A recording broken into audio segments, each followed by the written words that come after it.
For 3 days, Victor Von Doom works in the mines.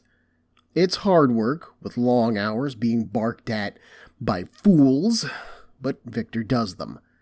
The warlord who oversees this operation, who is called Al-Khalad, watches him carefully as he works. And it's not because he's scared, thank you very much. He is a super brave guy. Just ask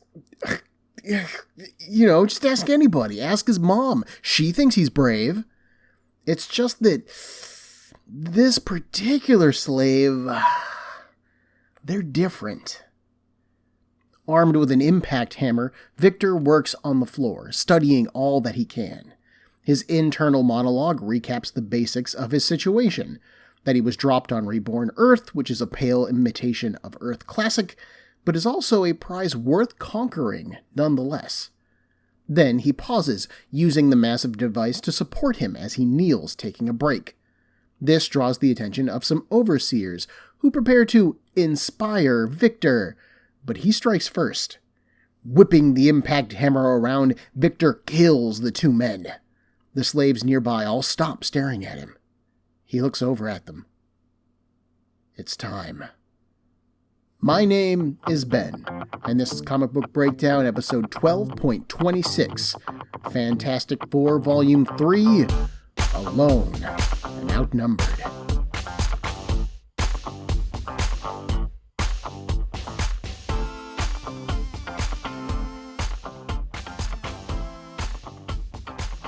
Author Chuck Dixon wastes no time getting us back into Doom's world, plotline, and forward story momentum.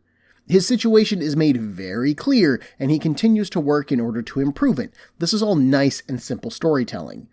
The only odd thing here is Victor's comment that Reborn Earth is a pale imitation of Earth Classic. This line actually bothers me. It's inconsistent with Claremont's portrayal of Victor, first off. During Claremont's 3 issues of the Heroes Reborn one-shots, Doom's desire to conquer Reborn Earth was portrayed as his duty as a monarch, a responsibility that he had to take up. His goal there was to see his people safe, and under his rule, sure, but that felt more like a bonus there than the main reasoning for his actions. Here, Victor seems like his only motivation is to conquer the world, but even then, that's only because that's on the route that he is on in order to return to Earth Classic. There's no reason for this character change, it's just another author's take on Victor, and that's why it bothers me so much. This is a fundamental shift in his character, and there's no reason for it. Al-Khalad remains a nervous, arrogant, I would dare say foolish type of leader. He constantly underestimates those around him, believing himself their superior by nature. This is why he fears Victor. He can tell that there's something extra about the man, but he also can't allow himself to admit that Victor is even dangerous. To do so would undermine his pride and authority, and he can't risk that. This does make him a nice compliment to Doom, who has been constantly assessing and reassessing his situation this entire time. I want to take a bigger look at Al-Khalad and Doom, but we'll do that closer to the end of these 2 issues. There's no point in examining their dynamic before it's over. Plus, we have a slave revolt to survive first. The slaves of Al-Khalad do as Victor orders them. This could be their one chance at freedom, and failure will surely mean death. So they fight on ferociously, while Victor slips through the shadows. The revolt is just a distraction, allowing him to sneak into the communications center. He kills the man that is inside, and then contacts Doom Center, aka the Baxter Building, the old headquarters of the Fantastic Four in New York City. His call does get through, and the receiver demands proof of Victor's identity. Victor provides a security code, a varying 100-character code, whose makeup is determined by the changes in the moon as it moves.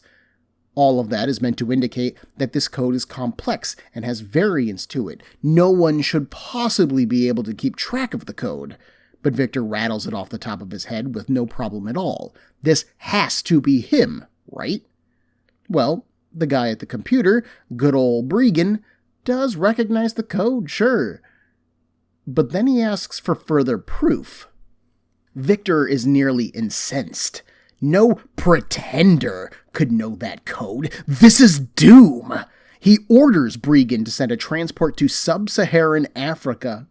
I love that he says that. Like, that is a super specific direction. Like, sub-Saharan Africa covers more than 2.3 times the size of the United States. Like, Victor just requested an Uber get sent to the continent of Africa in hopes that it's going to find exactly the one place that he is. That's great. So he tells Bregan to send him a transport so that he can get back to New York, and when he does get back to New York, the last face that Bregan sees will be... Bregan kills the transmission. And, you know, it's a good thing he does when he did, because Lancer walks into the room. She asks if he just finished a transmission. She thought that she heard someone's voice. Bregan says, "Nope, just the usual static and chatter, boss. Nothing going on here." Lancer stares at him. She could have sworn that she heard... Bregan, by the way, is not any form of established character. He is totally new to this book, and he is clearly up to some bullsh. So I just want to say, get wrecked, Bregan. On with the story. Back at Al-Khalad's, Victor leaves the comm center and goes to the maglev aircraft, maglev meaning magnetic levitation. He slams into Tuvo as it lifts up, he crashes his way past Al-Khalad's chambers, and then he knocks the upper portion of the facility down onto the slaver. Those who sought to enslave Doom die. But as he begins to fly away, Victor isn't alone. Just over 6 men follow him on, flying motorcycle, weapon, bike type of things. He prepares to take care of him, but then the narrative shifts. From here on out for the rest of the issue, author Dixon interweaves Victor's story with that of Lancer. From a structural standpoint, this makes this portion of the comic turn into the climax, as both of the stories have a rising action going on before the issue ends. It's also well-timed, as Dixon has largely focused on Victor during the opening, and then snuck in Lancer real quietly in Doom's narrative, and now he gives her more screen time, weaving both of the stories together. That's nicely done. In New York City, below the Baxter Building in the flooded streets of New York, we find the Atlanteans. A thin woman kneels before a coral throne. Sitting in the throne is Lord Bira. I'm not sure if Bira is ruling Atlantis in Dorma's absence, or if he stole her throne in her absence, or if he was just left in charge by Dorma, because the story doesn't elaborate on it at all. But he's sitting in the throne, and he seems to be in charge, and he's got Lord in front of his name. All we find out is that he wants that Baxter Building, and this woman, who is referred to only as an enchantress, has promised a weapon in order to grant it to him. She then holds up a large shell, which opens, revealing a fleshy oblong orb inside it. Then, the orb grows. The resulting creature is a Cthulhu-like nightmare, all writhing tentacles, crab-like claws with armor, spikes, and a red glowing eye on a pulsing stalk. The enchantress gestures at it as it continues to grow. Does this impress? In Africa, one of Victor's craft's wings explodes under his pursuer's fire. Their vehicles are faster and more agile than his, with much greater firepower. But Victor is no stranger to being under-equipped, especially on this adventure in particular. It just means that he has to fight smarter. Victor dives towards the sandy lands beneath him. His pursuers drop altitude, trying to keep a good target lock on him. Victor then flies through a massive old termite mound. Thanks to the size of his craft, he manages to plow through it with ease. But as the dirt erupts around Victor's craft, it blinds those chasing him, and they lose control and smash into each other. The resulting explosion kills the whole pack. In New York, alarms and shouting wake Lancer up. She runs into a hallway, asking the nearest guard about what's going on. He reports that they're under attack, but doesn't know by who. Lancer sighs. It's gotta be the Atlans. It's always the Atlans. Outside of the Baxter Building, the creature has grown to a massive size, and its tentacles wrap around the building. But then, we wait. Back at Victor's location, which I can't really describe. I'm not sure where he is. It's like, it's rocky and it's gray and windy and I mean, that's all I got. The maglev craft that he stole died 100 kilometers short of his goal, which forces him to walk for 2 days. He ends up climbing a pile of rocks, unsure if his goal is even here on this world at all. But then, he finds a series of golden dials built into the rocks. Activating the dials, machinery that has been hidden in the ground suddenly comes to life. In the flatlands before him, a large building rises up. It's a single tower, church-like, and Victor approaches it as it stops moving. Years ago, he had such hidden sanctuaries built around the world.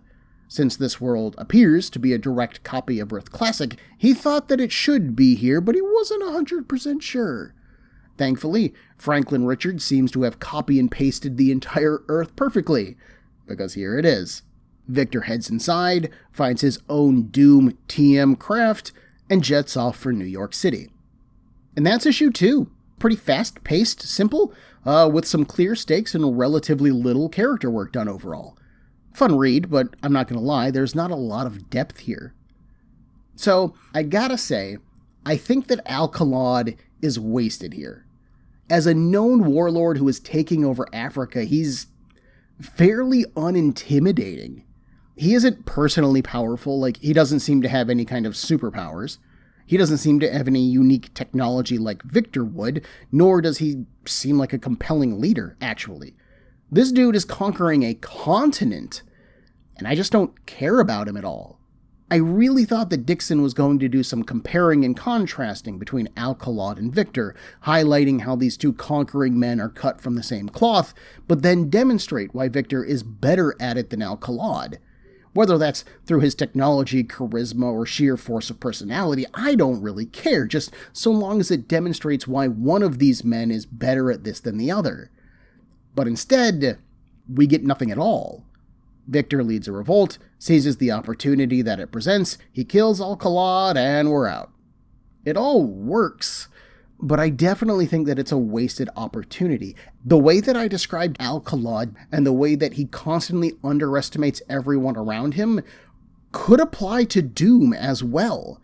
There are so many stories, and I'll admit that they're classic older Fantastic Four stories, where the only reason that Dr. Doom fails to accomplish his goals is because he underestimates either the humanity, ingenuity, or intelligence of the people that he's trying to stop. The exact same thing that Alcalad does here.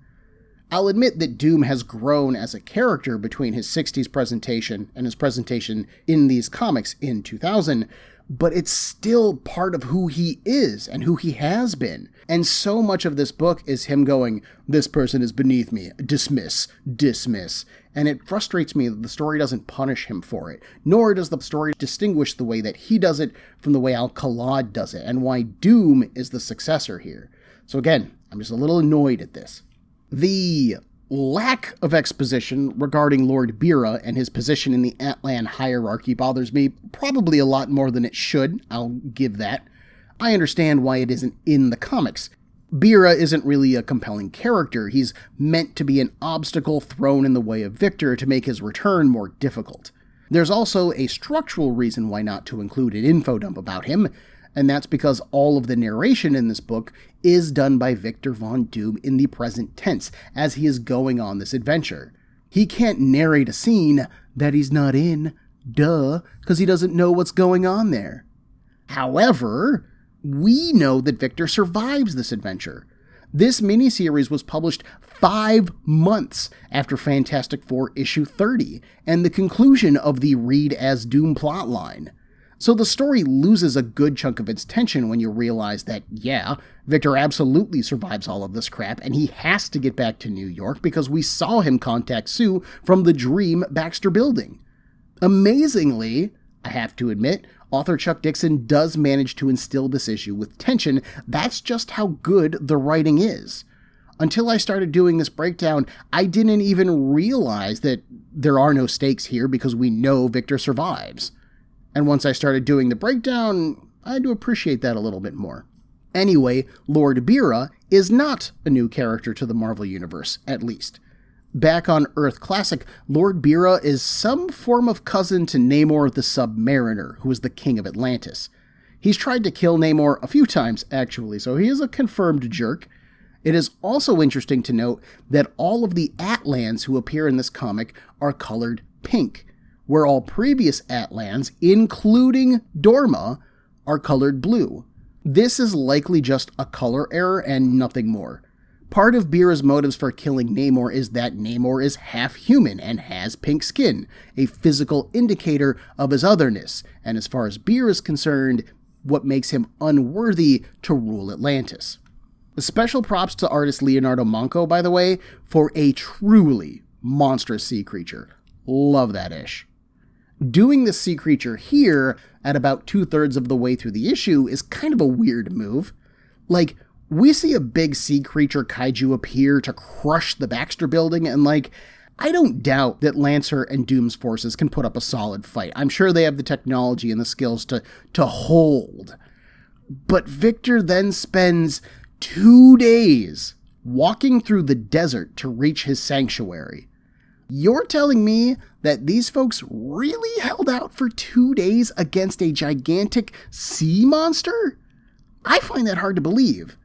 And I'm talking about a comic book featuring a tentacle kaiju, and I'm clearly willing to believe that a lot. So this is a weird bit of contention for me.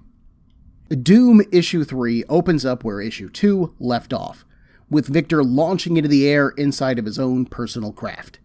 In 3 pages, he crosses whatever distance that he needed to cross and splashes down in the waters covering Manhattan. The front portion of his craft detaches from the back, acting as a submarine now, because of course it can do that.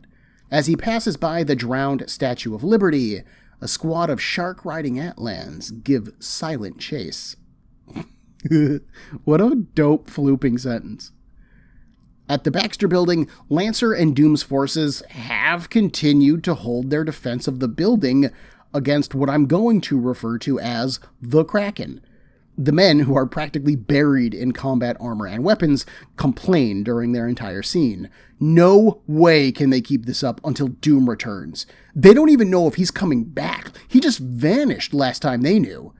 But Lancer demands that they hold. If they lose the Baxter Building, the Atlans will kill them all anyway, so they might as well fight. Doom's return may only be a slight hope, but it's more hope than outright death. Within the waves, Lord Bira is annoyed that the humans still persist. Their leader, Dr. Doom, is gone. Why do they even bother resisting, right? What a bunch of idiots. He's interrupted by that patrol that we saw earlier, the one that's tracking Victor, and they ask for some orders. Lord Bira is no fool. Doom is the one who is on that ship. He must be. Lord Bira orders them to herd Victor's craft towards him so that he might destroy it. Torpedoes streak out towards Victor, fired from the armored backs of a battle crab. Victor's craft dodges, but he knows that staying with the vehicle now will just be a waste. It is too large of a target. But it makes a perfect weapon. So he slips into a huge, bulky set of armor, sets course for the battle crab, and then Victor ejects. The craft smashes into the crab, obliterating it. And Victor presses on. Bira contacts Bregan, warning him that Victor is approaching the Baxter Building, revealing the depths of Bregan's treachery. He just kinda stares at the monitor dumbly, whispering, "Doom." Which, yeah, man. I don't know if you're realizing that you're doomed, or if you're just whispering Victor's name in fear, but yeah, you're in trouble, man. Elsewhere in the Baxter Building, the KRAKEN smashes a tentacle down near Lancer. This destroys a particle cannon that had been firing at it, and it also knocks Lancer into the water. She turns the fall into a dive, though, making her way into the relative safety of a nearby drowned building. For a moment, she laments her failure to defend Doom's home. The fact that she tried will mean nothing to him. The fact that she failed is all that he'll care about. Which is a pretty fair assumption to make, actually. Yeah, I could see that. As Victor trudges on through the water, the shark pack closes in. This is their last attempt to stop him. They have nothing left. Either they stop him here, or they lose this fight. They hurl their spears at him, but they miss by scant inches. Victor presses a button on his suit in response, and 4 metal prongs fire into the metal sign of the Baxter Building. Then he pours electricity through the cables that are attached to them, electrocuting the Atlans. Why it doesn't kill Victor as well, I'm not sure. He isn't 100% insulated either, like his entire right arm is just bare to the water. I'm not sure how this works. Anyway, Lancer makes it to the roof of the building that she had entered, surveying the Kraken's attack. By her estimation, the building is about to fall. It could go any moment now. But suddenly the creature pauses. Far under the water, Victor stands before its single grand eye stalk. He knows that he has no weapon that can harm it physically, nor will the strength of his arms win this fight. All Victor has, once again, is his mind. And it will do. Victor stares at the beast, his eyes wide. And then we cut to Lord Bira. His men have cobbled together enough of the battle crab systems so that it can serve as a rough transport for him and the sorceress. Determined to win the day, Bira orders the Enchantress to have the Kraken find and kill Doom, no matter what. As a massive shadow looms over them, the Enchantress quietly replies that the Kraken has already found Doom, and in him, a new master. Then it falls upon them, destroying them all in a moment. Victor returns to the Baxter Building at the same time that Lancer does. He admits surprise at seeing her. After all, last that he knew, she was on Earth Classic with his commanders. Lancer vaguely explains her return in defense of the Baxter Building, and Victor actually commends her. A job well done. But work still remains. He then takes her into the chamber where he has built his teleporter. If he can get its mate on Earth Classic activated, then he can return home, get his armor back, and be totally badass once again. Lancer doubts that an enemy will help him, but Victor is confident that he can convince Sue Storm Richards to help. After all, he knows the subject of betrayal well. Hearing his cue, Bregan enters the room. He is absolutely thrilled that Lord Doom survived. How good for them all. Is there anything that Doom needs done, by the way? Happy to help. You know me, Bregan, loyal, faithful Bregan. Victor stares at the man, recognizing his name and voice. Yes, actually, Bregan can do something for him. Then he shoots him, killing Bregan instantly. Victor lowers the gun. You can die. Lancer looks at the body, confused about what just happened, and Victor cuts her question off. Doom does not explain. Then he finds a quiet place to meditate, and he contacts Sue through the Dreamtime, as we have seen before in Fantastic Four. After a time, Victor is certain that she'll help him. He bequeaths Reborn Earth to Lancer to rule in his stead. After all, she has served him well, and he won't forget that. Then the teleporter is activated, and once more Victor Von Doom will face down Reed Richards. And that wraps up Doom's miniseries. To the best of my research, these 3 issues are the first time that Dr. Doom stars in his own series, even if it is a miniseries. He does co-headline 2 graphic novels, specifically Avengers Emperor Doom in 1987 and Doctor Strange / Dr. Doom Triumph and Torment in 1989. But both of those have fairly small print runs, and they are on the pricey side. So good luck getting your hands on them, my fellow geeks. But what about this Doom series, right? Having finished it, is it good? There is a powerful part of me that really wants to say yes, but logic kind of leads me to say no. I mean, for Victor's first solo series, I don't think that this is a very Victor-based story. This is a Fantastic Four story. It spins out of the Fantastic Four comic, and the book's sole goal, and by extension, Doom's sole goal, is to return to the Fantastic Four comic book. During the Heroes Reborn event issues, Victor's main focus was on A, conquering the Reborn Earth, and then B, saving it from the apostate. These goals were specific to him and his needs and wants, regardless of what was going on in the Fantastic Four or anywhere else in the Marvel Universe. Here, there's no consideration for the reborn Earth, or how it's fared without the leadership of Doom and his commanders. We have no idea if Lancer has been actively searching for Doom at all, or if she's just been sleeping at the Baxter building, hoping that eventually he would show up himself. Which he did, so good job, I guess. I don't really understand Victor's driving need to return to the Fantastic Four narrative anyways. After all, if his biggest concern is getting his armor back, then why doesn't he just return to reborn Latveria? The reborn copy of his homeland is still there. We've even shown it in Fantastic Four Reborn. Victor had hidden bunkers there, so even after Castle Doom had been destroyed during the conflict with the Super Skrull, it's not like he didn't have access to some level of his normal resources. So why make getting back to the Baxter building such a thing at all? Don't get me wrong, it's a fine quest in theory, it's a good goal, but I just don't really feel like the story justifies why that is the goal very well. I also think that the back half of this story happens way too easily. I know that Dixon has to wrap up his plot lines and get Victor to the point where he appeared in Fantastic Four issue 30, and to be fair, he gets all of those things done, but after such a bracing, grounded setup in issue 1, this back end of the narrative just feels so fantastical. Victor gets access to his one ship, and it is not only able to fly to New York in seconds and act as a submarine, and it has a battlesuit inside that acts as a pressurized dive suit with electrified launching cables, and Victor single-mindedly takes over the brain of a sea monster. Floopin' A, man, why not just have everyone drop dead as soon as they see him? In the first issue, and even to some degree in the second, Victor's ability to adapt to the situation and use what was available to him in order to succeed was what made those stories good.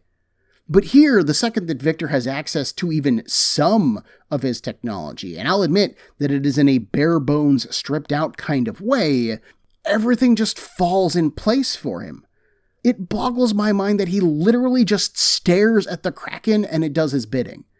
And I know that Victor knows magic, but he doesn't even say that he's doing magic in that scene. He just goes, and then the thing turns on its masters. I don't get, I get it, but I guess I get it, but I don't like it. That's the thing. I get it. I just don't like it. There's also a weird bit of dialogue between Victor and Lancer that I specifically didn't like. After Victor takes her to the teleporter room, she comments that he's lucky the room wasn't damaged in the attack, and he's like, "Whatevs, this room is destruction-proof, so I wasn't worried." And Lancer replies, "How do you know your enemies will help you?" And then he says that line about being betrayed and kills Bregan. But before that moment, Victor never mentions contacting Sue Storm Richards. Admittedly, as the audience who have already read Fantastic Four issue 30, we know who Lancer is referring to. But Lancer shouldn't know who Lancer is referring to here. She doesn't know that Victor's plan is to contact Sue through the dream time. So that question is just nonsensical, and it really makes me hate that moment. And then on top of it, I really don't buy that Lancer wouldn't question the killing of Bregan. Again, in Claremont's introductions of Lancer, she regularly questioned Victor and got him to answer her. Him pulling this "Doom does not explain" type of bullshit would just get him lectured until he did explain. So that is some wonky story happenings. That stuff doesn't sit well with me. Also, Lord Bira's name changes between issues. In issue 2, it's spelled Bryyyah, while in issue 3, it is spelled Bryaaah. According to Bira's original appearances in the Namor stories, it is spelled with the first spelling, but that's an interesting mistake to make. Because we also have a word bubble from Bregan who says, "Can you hear me?" or something along those lines, but the "can" is misspelled as Kane. There's just an extra E at the end. These are small things, sure, but to me they indicate either a lack of time or a lack of care on the part of either the writer, letterer, or editor. In theory, after an author finishes their script and turns it in, an editor should read it to make sure that it makes sense and that it's good, and then the letterer would letter the actual comic. So any one of these three could have made the mistake, but one of them should have caught it at the very least. Having done all of that complaining, and as much as I really didn't enjoy issue 3's overall structure and pacing, I do think that this is a good miniseries. Victor has an excellent voice throughout. I like his much more clipped sentences and direct nature here. There are a few character moments that I don't like, for example, when he abandons the slaves in Alcalaud's mine. Victor Von Doom would absolutely use those people to his advantage. That's not what I'm arguing with, but he gave his word that some of them would escape with him. But he doesn't free any portion of them at all. He just leaves. In fact, he collapses the place in around him, so I mean, he probably killed them. And don't give me that, well, when he told them he was going to free them, he meant he was going to free them from life, because I'm not even saying Doom wouldn't do that, but it's just such a cliched move. I just wouldn't want it to happen. The only real difference between a man like Alcalaud and Dr. Doom is Doom's sense of honor, and here he outright lies, which tarnishes that honor. If that's the case, why should I root for a man like Dr. Doom and not a man like Alcalaud? So for me, that bit of story is a bit of a mess. But then, when Victor returns to New York City and he sees that the Atlans are attempting to take it, he scoffs, stating that they already rule 80% of the planet, but clearly it's not enough for them. And it wouldn't be enough for him, either. And that is an amazing display of character work. That's the exact level of greed and ambition that drives Victor. He wants the world, he knows it, and he doesn't apologize for it. He can even appreciate seeing that drive in others, he just won't let it stop him. And I think that's a really great character moment. So it's frustrating to have really dumb Doom storytelling in one scene, and then really great Doom storytelling in the other scene.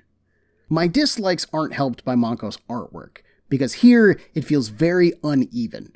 I've mentioned that Manco's line work is fairly dark, with heavy shadows and lots of small details and spattered ink all over the place. Within that artwork, his lines themselves are fairly thin, as the shadows tend to define his figures and environments more than his line work does. But here, much of the issue is reliant on the line work. For example, our opening page is a shot of Victor in the cockpit of his craft, with his teeth gritted, hands on the controls of his craft as it lifts off. And the line work is so thick. It's real chonky looking, which is strangely defined from Manco's usual style. I feel like this actually happens throughout the issue, where just a single page or two will be just a little bit thicker and slightly more animated looking than the rest. Ordinarily, I would chalk this kind of difference up in the inking, as every inker uses different equipment and goes over the page with their own style, but Manco is the sole artist credited with this issue. There are also a few weird-looking panels. There's a shot of the KRAKEN from above with the particle cannon bent over the side of the Baxter building so that it can fire down into the KRAKEN, and Lancer has one foot on the side of the building and on the platform where the cannon is bent over. So she has one foot in one place and then one foot on the wall, and that's just physically impossible and still remain standing. There is nothing in Lancer's power set that allows her to stick to walls. She ain't Spider-Man. I do have to admit that the underwater scenes are all pretty dope, though. The ornate detail on the shark riders looked great. I loved the shot of the Statue of Liberty underwater, too. The battle crab looked sweet, too. What a cool undersea counterpart to something like a tank. It's a shame for Lord Beer that it doesn't work for very long, but hey, what can you do? Craft meets battle crab. Battle crab's gonna lose. The coloring in issue 3 is, much like the artwork, pretty hit or miss. There are definitely nice touches, like when Victor dons his underwater armor, there is a green glow coming from the faceplate, highlighting Doom's main color, green. It kind of feels like his face being framed by the hood that he normally wears. And those underwater scenes are all fairly dark and murky. They feel like they're happening underwater, and that's great. But the Atlans do remain miscolored here.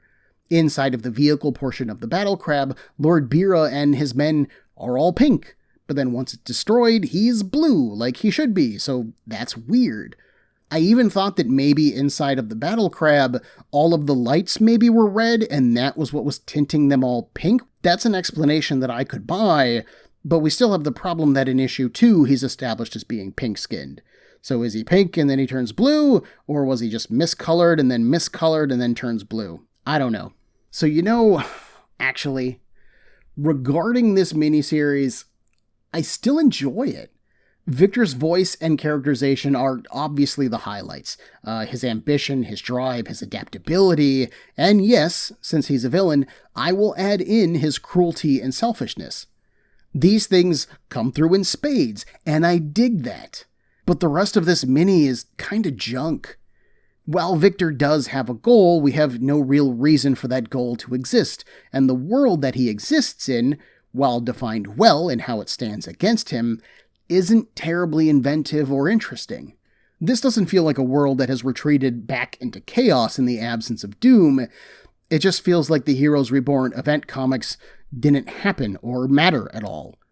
Lord Bira assuming control of Atlantis in the wake of Dorma leaving for Earth, classic, makes sense. But we're not told what happened with that situation, and Atlantis hasn't been enough of a focus for me to really gauge whether or not this would happen. Al-Khalad and Lord Bira, while potentially interesting complements who could have been used to explore Victor's ambition and its costs and its demands, and maybe explore what made him special, are never interesting in their own right. They're throwaway villains with no depth outside of their ambition, and they neither highlight Victor's better nature or explore the depths of his cruelty. Lancer has had all of her personality stripped away. Gone is her fire and determination. She's just a lackey of Doom here with no goals or thoughts of her own. She holds the Baxter Building because that's what Doom would want. When she thinks that she failed, she berates herself in Doom's place because she thinks that's what Doom would want. Rather than fight so that no one else has to die, and remember, Lancer's motivation in the Heroes Reborn event comics was that she didn't want anyone else to die. She was sick of death, and so she chose to stand against it, and that motivation is gone. Here, she literally leads Doom's forces to their death, and she states several times that she's totally cool with it. If them dying is what this narrative needs, then so the flu be it. So that's a real shame. On the plus side, I really dig the cover to issue 3. It's got Doom in his makeshift armor and lion skin mask facing off against the just disgustingly well-rendered Kraken. Like, Manco puts barnacles or extra pupils in its single bulging eye, and it looks super gross and alien and muscular and fleshy, and I just love it. Again, strip off the comic book cover related stuff, and you would just have this really cool piece of pop art a la Frank Frazetta's Barbarian images. I would totally hang this on my wall if I could find it. And afford it. So if you can get this series for like $2 an issue, this isn't a bad story to pick up. I mean, it's probably honestly worth $1 an issue, but I think $2 is what I'd be willing to pay top of the line. It's not the best group of comics that I've ever read. They definitely do not hold up to scrutiny, but they're fun. They're a great vehicle for Victor's character, and they do explore a plot point that I would be upset about not seeing if they didn't exist. I also really like Victor's makeshift patchwork Mad Max green bandana wearing lion skin mask having costume in this. It's not really regal, but somehow I think it fits Victor. I just like it. I don't know what it is. I'll admit it. Sometimes you just like a thing. Next week, we're back on Earth Classic. Victor Von Doom must confront his greatest enemy to win his throne and armor back. And Sue Storm has to confront the man that she loves the most at the same time in Fantastic Four issue 31. Then, in Fantastic Four Annual 1999, Doom's commanders are still on Earth, and they are not through with the team yet. Join me in a week for Comic Book Breakdown episode 12.26, Fantastic Four Volume 3. Reed Richards takes over the world. Everyone, there are a million podcasts vying for your time and attention, and I'd like to thank you for listening to mine. If you would like to get in touch with me to share a concern, request a series, compliment me, berate me, whatever you like, send me an email at cbbreakdown@gmail.com. Otherwise, thanks for listening.